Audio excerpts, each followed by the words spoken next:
Իրանց համար դա կարևոր է, то есть իրանց գաղափարի մեջ առանց առաջնորդ գոյություն չունի համակարգ։ Մենք դժվար ենք միգուցե դա պատկերացնում, ասենք օրինակ, չգիտեմ, նոյեմբերի ընտրություններին ինչ կլինի, եթե երեխաները մեռնեն ընտրություններին, ինչ կլինի, եթե չմեռնեն, ինչ կլինի,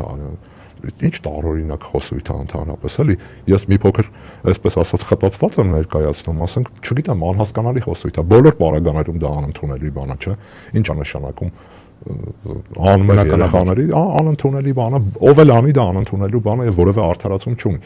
Եթե ասենք օրինակ, չգիտեմ, մենք գործ ունենք, ասենք օրինակ Պակիստանի եւ Աֆղանստանի միջև կոնֆլիկտի ընթացքում տեղի ունեցած նման ողբերգության հետ, միգուցե չակերտավոր արդարացում կլիներ, որ զենքերը այնքան լավը չէին, գերճշգրիտ չէին, չգիտեմ, խորհրդային արտադրության հին զենքեր օգտագործում կամ ինչ էր։ Աշխարհի ամենագերճշգրիտ հրթիռը, որով մի անձ են խփում, հանկարծ սխալվում է եւ դպրոցի է հարվածում։ Ինչպես կլինի, չեմ